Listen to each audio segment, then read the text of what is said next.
उत्तर प्रदेश के बलिया जिले से एक बड़ी खबर सामने आ रही जो सीधे आपके बच्चों की सुरक्षा से जुड़ी हुई है।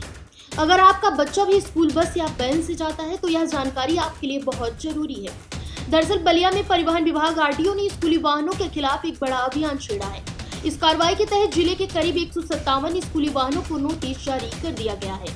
अक्सर देखा जाता है कि स्कूल मैनेजमेंट बच्चों की सुरक्षा को लेकर लापरवाह हो जाता है, लेकिन अब प्रशासन इस मूड में बिल्कुल नहीं है। सहायक संभागीय परिवहन अधिकारी एआरटीओ अरुण कुमार राय ने साफ कर दिया है कि बच्चों की जान के साथ कोई समझौता नहीं किया जाएगा। जांच में सामने आया है कि जिले में चल रहे 157 स्कूली वाहनों की फिटनेस और जरूरी कागजात एक्सपायर हो चुके हैं। मतलब ये गाड़ियां सड़क पर चलने के लायक ही नहीं है, फिर भी इनमें बच्चों को ढोया जा रहा है। परिवहन अधिकारी ने अभिभावकों से भी हाथ जोड़कर अपील की है कि वे अपने बच्चों को ऐसे असुरक्षित वाहनों में ना भेजें। एआरटीओ ने सुझाव दिया है कि बच्चों को किसी भी बस या वैन में बैठाने से पहले एक बार खुद उसकी जांच जरूर कर लें।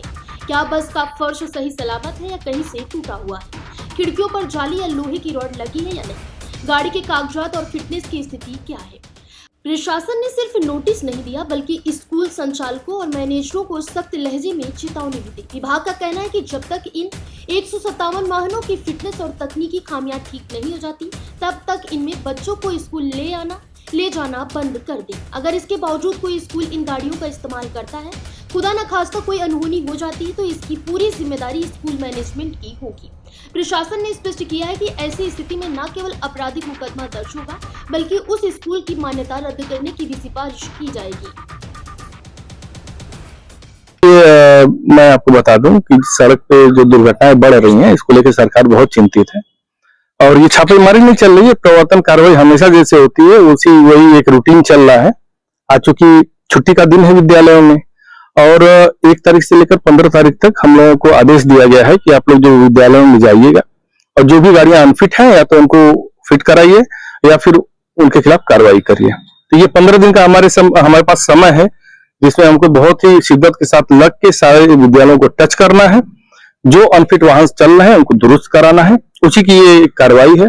अभी हमने आप लोगों को याद भी होगा, अखबार में 2 दिन पहले दिया भी था। ये 157 वाहन जो हमारे यहाँ अनफिट चल रहे हैं स्कूली बस, उनको हमने ब्लैकलिस्ट करने के बाद उनकी आरसी भी मैंने सस्पेंड कर दी है और जनता से भी और यहाँ के लोगों से भी हमने अपील की है कि आप लोग कृपया इन वाहनों से अपने बच्चों को स्कूल ना भेजें। आखिर जो विद्यालय है सर, हाँ, आखिर अनफिट तो बस रख रहे हैं जो गाड़ियां हैं। देखिए अनफिट बस क्या रखते हैं, होता क्या है, जैसे कि आज मैं किसी विद्यालय की बस का मैं फिटनेस करता हूँ तो वो 1 साल बाद उसका फिटनेस समाप्त हो जाता है। तो अगर हम रोज का अगर डाटा निकालें तो आज किसी वाहन का फिटनेस समाप्त हो रहा होगा तो उनकी संख्या बढ़ जाती है।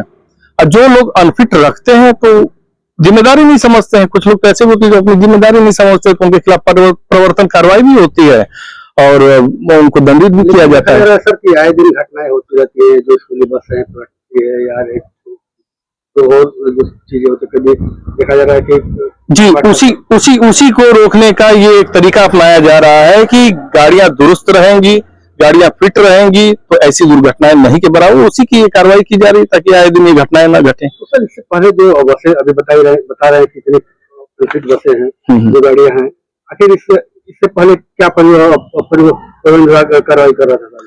देखिए 2 चीज होता है, आपको बता दें। हमारे यहाँ जो बसों का पंजीकरण जो रहता है, जो गाड़ियों का रजिस्ट्रेशन होता है, तो उसमें तो हमको 20 साल 25 साल पुराने तक सारे पंजीकरण दिखाई देते हैं। बहुत सी गाड़ियां मैं आपको बता रहा हूं कि जो 150 गाड़ियां हैं जो अनफिट हैं, इसमें हो सकता है 30-40 गाड़ी ऐसी हो जो कट गई हो, उनके पास हो ही ना, लेकिन हमारे रिकॉर्ड में शो कर रही है तो अनफिट दिखाई दे रही है। तो हम उनसे इस बात का प्रमाण पत्र ले लेंगे कि गाड़ियां आपने वास्तव में कटवा दी है तो हमारे यहाँ से ये डाटा डिलीट कर दीजिए ताकि हमारी संख्या सही हो। और बात केवल कागजी संख्या सही करने की नहीं है, बात यह है कि धरातल पर उतरकर हम लोग जो स्कूलों में जाएं, जो अनफिट वाहन है उनको फिट कराएं और अच्छे से विद्यालय का संचालन हो, बच्चे अच्छे से स्कूल जाएं। एक व्यक्ति ने, एक विद्यालय के प्रबंधक ने आपके यहाँ शिकायत दी थी और आपके परिवहन विभाग ने विद्यालय का जो बस है उनको न देखा भी और फिर उसके देखने के बाद भी उस बस को छोड़ दिया गया डीएस विद्यालय की। डीएस विद्यालय, देखिए मेरे ये संज्ञान नहीं हो सकता पीटो साहब रहे हों। देखिए कभी कभी क्या होता है कि अगर हम किसी बस का चालान करते हैं, चाहे उसको सीज करने की कार्रवाई करते हैं, तो उस बस पे अगर बच्चे बैठे रहते हैं तो हमारी प्राथमिकता रहती है कि बच्चे सकुशल पहले स्कूल जाएं, उनका स्कूल विद्यालय न छूटे। तो उसमें किसी सिपाही को अपने बैठा दिए, प्रवर्तन सिपाही को बकायदा, उसके माध्यम से वहां पे छोड़ा देते हैं बच्चों को ले जाके।